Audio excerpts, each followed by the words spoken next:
Hi, everybody. Welcome to Different Perspectives with Leanne and Mason Halta. We're here to discuss our differing viewpoints through the lens of energy work. Today, we'll be discussing energy tools. A little introduction of who we are. Myself, Leanne.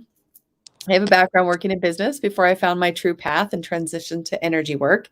And I'm currently the owner of the Healing Studio in Broomfield, Colorado, where I work as a healer, teacher, and soul entrepreneur.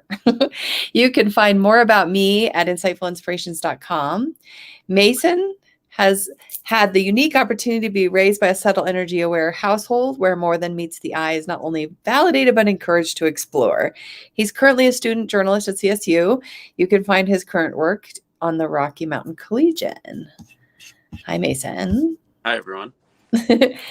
So we're going to talk about energy tools today. And I guess we've brought up little glimpses of this conversation in other parts about kids class and how you participated in kids class when you were little. Do you remember those classes? I do. I remember that there were 4 or 5 essential tools to energy work. And it was grounding, protection. Was it 3? 5. Was 5? I don't know if I remember all 5. Okay. Well, so let's just talk about the ones you do remember. So what do you know about grounding? I remember the way that you taught us was a lot. I liked it a lot because it was very hands-on. You could really feel the fact that it was happening and that it was real. So tell me more about that. So you would just push very lightly on us to check if we were or weren't. And what would happen if you weren't? We would fall over. And I would be just tapping very gently, right? Yep. So how do you ground? It's very person to person, but the way that you taught us was just picturing something as wide as your hips going all the way to the center of the earth. Yep. I have classes about this stuff on Learn It Live, which going deeper into the 5 tools that I've curated. But one of them that I really like to do is visualize not just roots, because that's sometimes a common visualization is roots. But I like to use the concept of the double helix, which is kind of like what a DNA strand looks like. And sending energy down, discharging excess energy down to the earth and bringing energy up and bringing energy to, into your body from the earth, and kind of a two-way exchange. And would you say that you use all of those tools every day? Yes. And I would encourage everybody to use them every day, multiple times a day, sometimes, because how do you keep yourself on it, doing that every day with, I don't know, how do you do it every single day? Well, I mean, it's not very time consuming once you get good at it. I mean, you just do it. It's like literally brushing your teeth, right? Like you just do it. And it's just a visualization, just an awareness. Yeah. Yeah, I guess I just have a hard time getting in habits like that where I'm just doing this visualization all the time. Well, yeah, you might try it out. So you're not grounding on a regular basis? I try to. Whenever I consciously think about it, I'll be like, I haven't done that in a while. I mean, it's really good for taking tests or doing hard tasks or, yeah. I mean, grounding helps with everything. I do agree. Because I used to hear the line, "You're just not grounded." Well, yeah, I mean, it is a phrase that people use, right? For people who are kind of like, ooh, all over the place.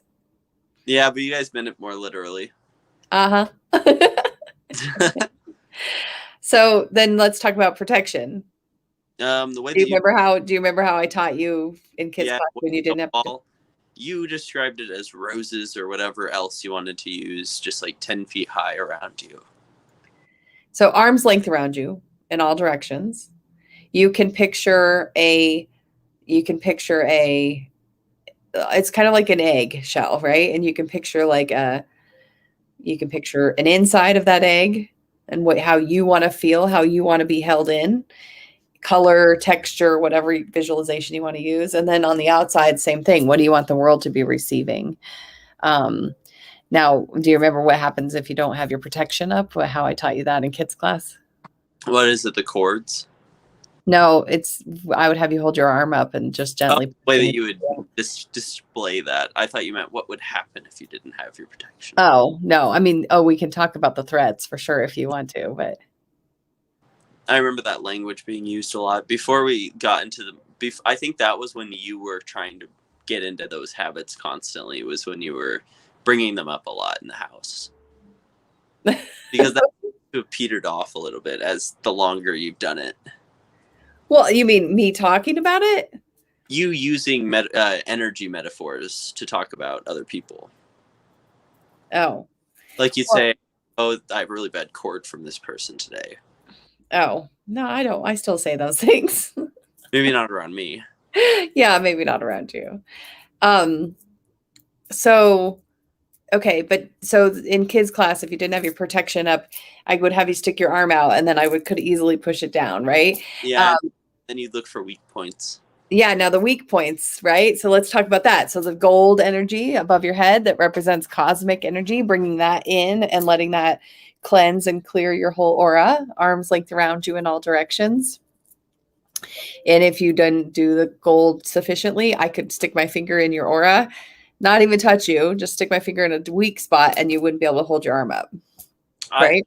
Yeah, I have an interesting question for you actually. Okay, go for Do it. you think that because I have noticed this that a lot of the community is made up of women, Yeah, right? Do you yes. think that men are just too insecure with their masculinity to have this kind of stuff described to them?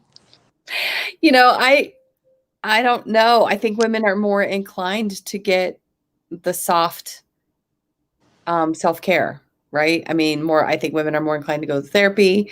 I think women are more inclined to um, you know, do a lot of things actually that are more soft. And I don't know. I mean, I know that there's a lot of skepticism, there's more skepticism in the man energy than there is in the But female do energy. you think, do you think it might be the way it's described? Well, ask me, go further with that. Because it's described as very much the way I would compare it to is like maybe a shampoo commercial or a conditioner commercial. Like just think of the soft golden energy go running down your body and surrounding you. And I think that the language might make them feel like not very welcome. I don't know. It's an interesting. Well, what would you say about the golden I energy? would I would say it makes like I can say, oh, it's not a big deal. I'm fine with that. But my more masculine side kind of goes. I could see that how other people would if somebody was too like deep in there might be like no. Well, so what language would you use? How would you rephrase it to make it more masculine friendly? Oh, I'm not saying that you would need to rephrase it. I'm saying that people would need to get over themselves. Well, I don't know. I mean, so you're bringing up a good point, and it is very true that there's a good amount of 90% of my clientele is women. It's changing somewhat. And I actually have quite a few boys that come to me, young children, and they appreciate, the space to be able to be nurtured and listened to. Not, not that their mothers aren't doing that for them, but it's a different thing when, there's a Well, energy healing. yeah, I also feel like being raised around it kind of takes away a lot of the any kind of stigma because you're just like this is how it is. Right. Being raised around it takes away the stigma. To some degree, although it's interesting that you're asking. And I don't know. I think, and I don't know, if you were what do you think? Well, you weren't always open. Do you think you got more open? I think that I did. I think that at the beginning I was made skeptics by other people because I was just very skeptical in general. And I don't think that I was ever really skeptical of it. I think I just like to question it. And I think that's how I gain whether or not something has that kind of integrity. Is I ask lots of questions, and if it can fulfill them, then I believe it more. Well, and I think asking questions is amazing. I think everybody should be asking more questions. I think the critical thought thinking of people right now. I don't, I mean, somebody says something or posts something or does something and nobody asks any questions. I mean, or if they ask questions, it's very pointed. Like you expect a certain answer instead of being like actually genuinely curious. I definitely think that another part of that problem is that people see so many things a day when they're like scrolling through. They just see so many headlines and nothing else. If someone mentions something close to that, they'll go, "Oh, I saw that this happened, and it was totally fake." And all they read was the headline, but they read 50 headlines that hour. Yeah, right. Um, so back on the energy tools and the gold energy. So the gold energy, do you remember that as one of the tools? Yes, definitely. I remember you describing it as like a paintbrush like or just even like a liquid gold, like pouring inside you like a cup and then out and then coming out around you. Because the way that you used to describe it was like you would picture your aura and you take like a brush and you're cleaning all of it. Oh, well, yeah, I do that visualization with the kiddos a little bit more, just because sometimes that's a little more easy for them to like visualize painting themselves gold. So another tool is being fully present. So updating yourself to present time, right? And not be thinking, and we've talked about this with other previous times for you that you struggle with being present.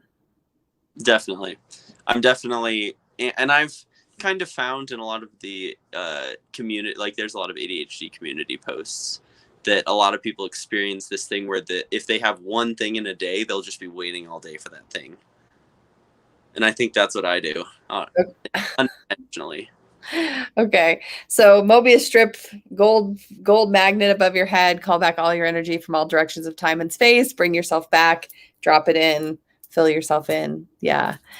And then the fifth one of the 5 tools of protection is to be in your body, to get all the way in your body. So visualizing, this underneath your rib cage or just somewhere, where you're really feeling in the physical. Mm-hmm. But let's talk about like not the psychic tools, but the like the flower essence and things like that. Like, what's your favorite tools there? I think the tangible tools is definitely crystals. That's your favorite? Because it's not really because of them the way that they are. It's because of like literally what they are. So the way I picture it is that there's probably more energy stuck in that crystal because it's the only thing that's existed the way that it is for millions or hundreds of thousands of years. Well, and there's different energies running through how a crystal gets made, right? So it comes to this transition point of where it is, through like various things. Like this thing has like things running through it, right? So there's, energies running through. But I think I definitely like geodes the most because it feels the most like authentic. Yeah. Like something that has part of the rock that it was originally in attached to it. Oh, interesting. So you want the surrounding. So the geodes, those are, I mean, it's just the way they're formed that makes them like that. I mean, this one's obviously polished, and a lot of the stones I have sitting here are polished. You have a giant one, right? A giant geode. Yeah. Yeah. But it's heat treated. So it's citrine and it was originally amethyst and then heat treated. So I don't know. Yeah. I mean, I like the polished ones too, obviously. And you've been a pretty big fan of flower essence. Oh yeah.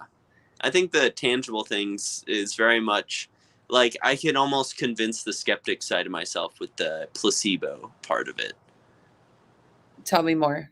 So I think that there's part of me that goes, yeah, this definitely works. And then there's part of me that goes, no, it does nothing. And it goes, no, it does nothing.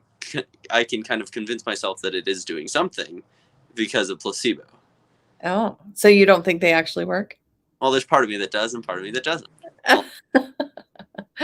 Well, I think so. I would say canary in the coal mine kind of thing as far as, I mean, you were pretty good at calling, crap on stuff that, maybe was fake. Like if we went to a metaphysical fair or something and somebody was selling something, you were pretty good at being like, yeah, that's not a thing. And yeah, that's just hype. And that's actually real. And you actually really were drawn to the flower essences being totally a thing. In fact, you like to give them to your friends. Yeah, because I do think that they work. Because it's pretty realistic for me to believe that a mix of random flowers and stuff are gonna help, because that's what medicine is. Yeah, well, but this is still frequency medicine. So they take the flower from its natural habitat, they put it in water, they leave it in the sun. The water gets programmed, which I don't know if you know about Emoto's work, I know but you said um, a lot. yeah, I mean, water's very programmable. The flower basically programs its own essence or onto the water, and then you drink the water. So you're not drinking the flower or the oil or any of that. You're just drinking the essence or the imprint of what was left in the water. Um, yeah. What other questions do you have? Um, I had one that was, oh, how would you say that you use it in your work every day? Like, which tools do you not like post for like cleanup and continued care, but what would you use like in your office to? Well, I obviously use the flower essence. I don't use them for every session though. Like some people don't use them. And sometimes people don't remember to use I them. would kind of say that's like extended care. Like you're like, oh, take this to help you continue getting. But what do you use like actively in a session? Mostly just conscious awareness and my ability to send in energy and and have conversation. So, I'm basically in a session asking your energy field why it's out of balance and if it wants to go into balance. Yeah, And so and the answer the field's answer. So if I say, um if I send into your energy field, I don't know what I kind of pick on you about something, but I probably shouldn't. Like if I send into your energy field, how come you were the last minute getting on the podcast? I might send that into your energy field and listen to a response back, and I might hear something different than what your mouth would say. Right. So it may be like, oh, I was distracted and I was, doing my own thing and I have, some resistance to coming on and doing this or whatever it is. Right. I mean, and so then I might say, well, would you like to let go of that resistance? And I'm doing this all without my mouth. I'm doing this all energetically. And and then the system either goes, oh yeah, I totally will let go of this, or no, I can't, and here's why. And so then, so really I'm just using my conscious witness to do a lot of the work I do. yeah. Um, So I it's mean, like, in my office, every day I start off spraying some certain sprays, like around myself and around the office, to bring the energy frequency up. I definitely do my flower essence, stuff under the strategically placed wands and stones and stuff around your place. Yeah, and I have the crystal helpers. They're doing, various jobs in my office, helping clear negativity, keep things clear. And they're sitting around in various spots in my office, and I move them around sometimes. And I have yeah, Matt says what about the bio well? The bio well is definitely a tool that I use. I mean, not all the time, but taking pictures of the bio well takes pictures of the light that comes off your fingers and maps to the health of your energy body. And so it maps to your chakras and your meridians and all that. And and so, that will give us some additional information. It also does like custom music for people. So, to help with their imbalance. Where was that in Russia? Yeah. Yeah. Some energy technology coming out of Russia. There is lots of energy technology coming out of like Germany, Russia, for sure. Yes, there's definitely, and I don't know. Maybe there's more of an embrace. I don't really know. Maybe Um, mad but scientists. yeah, we're, I think can be a little bit in the US, a little bit behind in some of the embracing of some of the subtle energy Well, stuff. I think it's because it's commercialized instead of medical. It's it's for a lot of people in a place where to promote it or make it bigger, make it a commercialized thing and not a medical thing. Yeah. Yeah, I don't know. Yeah, there's also just, I Because think, some other blocks to like understanding and concepts and being tied to specific ways of thinking, which I don't really think we should get into too much, but just, a little like biases that I think the US tends to have. well, don't they classify you as like they don't classify you as like medical workers? Well, so it's interesting because energy healing work is regulated in various places, and it's kind of I work all over around the world, so it's kind of hard to keep track of all the regulations. I try to, but in Colorado, there's a law that basically says you can go see whatever quack you want to go see, as long as that quack tells you that they're not certified in financial advice or medical advice or those kinds of things. So I give my clients a disclaimer that basically is what is required for the law to say this is what this is. There is an organization called DORA, which is Department of Regulation, and it's and certain places require certain licenses, business licenses, things like that, in order to be able to do the work. So, I mean, it's not super just like go out there and be an energy healer for sure. But you can be an energy healer for yourself. I mean, like it's not as complicated to use energy healing work for yourself. Yeah. Well, what I'm thinking more is like it doesn't seem to have any kind of big corporate support. Where I feel like it would in places like that are maybe more spiritual, like even Russia or Germany.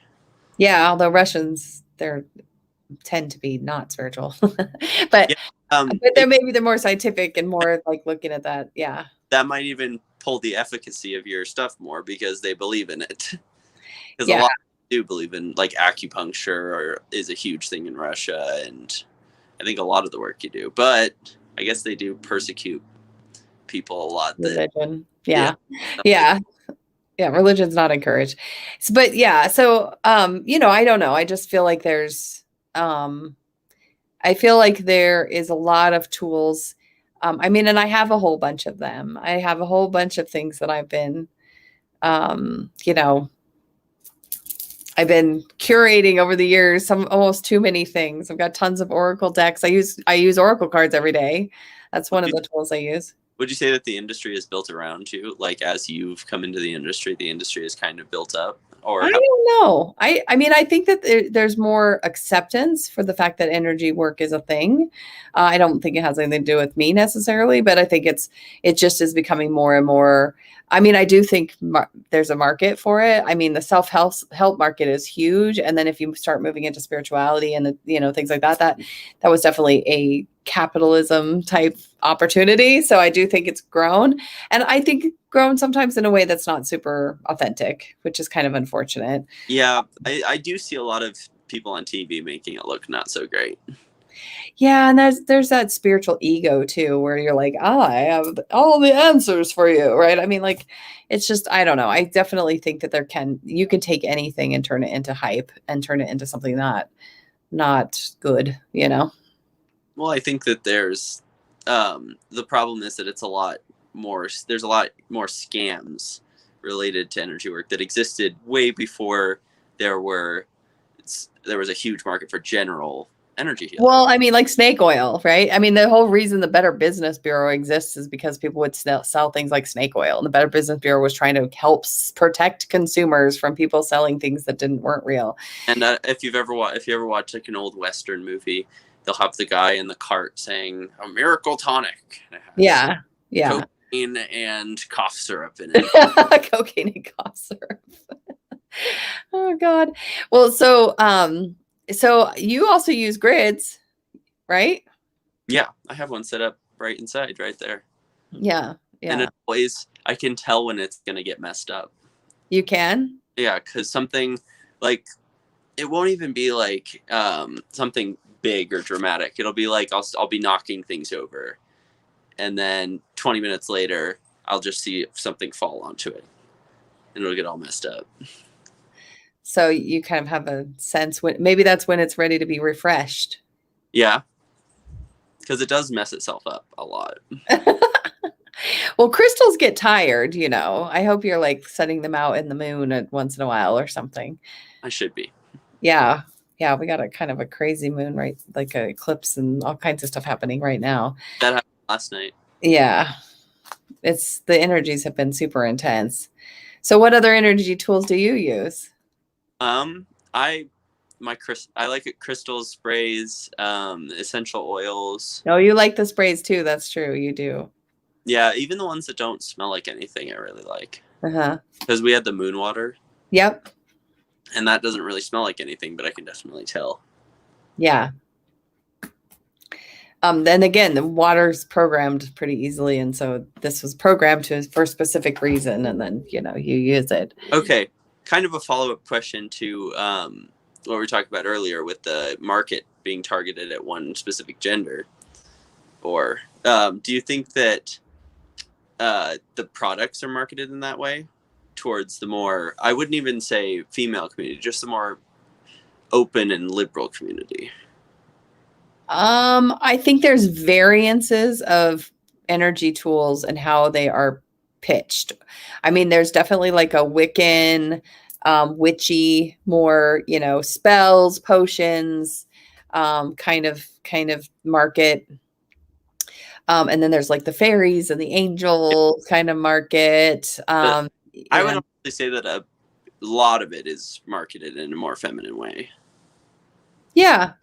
Yeah, I mean, dragons can be more masculine, but a lot of times there's, angels. I mean, there are male angels or, I've male. just been thinking about it for a while, why I don't see more men at all in the industry. Yeah. Yeah. I mean, there are, but it's just Yeah, it's but every less. single man, I've never met a guy in the industry who's like very, like, I guess there was one chiropractor. Well, and I don't know if you would call him totally in the industry. Yeah. I mean, he was a chiropractor, and I'm not dismissing chiropractic work. It's great, but I'm just saying I'm not totally thinking that they'd go along totally 100% with the energy healing. They're more cracky. Yeah. Well, they're more just like, yeah, physiological, more physical than etheric. Right? I mean, everything I'm doing is non-physical pretty much. I guess I'm just curious why a lot of men have a resistance to it. Because I've noticed that even in my friends. Even in your friends? Yeah. Yeah, tell me. I would like to know. There's very much just this like using the way that it's all described and the way that it's kind of a little bit, you have to have a suspension of disbelief almost. And for them anyways. Mm-hmm. And they're just not really willing to a lot of the time. And I see them get uncomfortable with the way you're describing something. Yeah. So one of our listeners just said, maybe it's your role, Mason, to engage the masculine community. Help us engage the masculine community, Mason. Yeah, that's a tough one. Well, gender is starting to be way more fluid because of some of the transitions we're going into as far as consciousness goes. But on a masculine, feminine, energetic level, masculine energy is very singular minded and very about the self. So that could be what attributes, like if you're more masculine minded, more singular minded, more self-minded, the feminine energy tends to be more community, more nurturing, that kind of thing. We all have masculine and feminine inside ourselves. So it's not like exclusive to your genitalia necessarily. So it's just where your consciousness is functioning from. Yeah. And I would say that a lot of it is identified by our surroundings. Mm-hmm. Mm-hmm. And a lot of the way we behave in norms. Yep. So we are running out of time here, but we're going to be not available to do our podcast next week. And I don't know, maybe we should start a new season. Okay. About what? Well, I don't know. I mean, we can keep the theme going of different perspectives and energy and in this way if you want to. What topic would you suggest? Or we could have a longer discussion about it if we're going to start a new season. We're going to have a longer discussion. Yeah. You want to have longer conversations than a half an hour?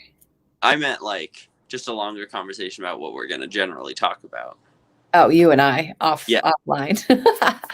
Yeah. Okay, we'll do that. And you guys who are listening, who have been listening, who we appreciate you. We are very grateful for you spending time with us. We hope you've enjoyed listening to us. The best way to encourage us to keep going is to send us comments, give us likes, share us with your friends. The more listeners we have, the more inclined we are to keep doing this. So if you enjoy listening, we would love your help in getting the word out. I will be putting up, so we won't be putting up a new podcast until the following week, and I guess we'll keep it a mystery as to what we talk about. All right, guys, take care. Bye.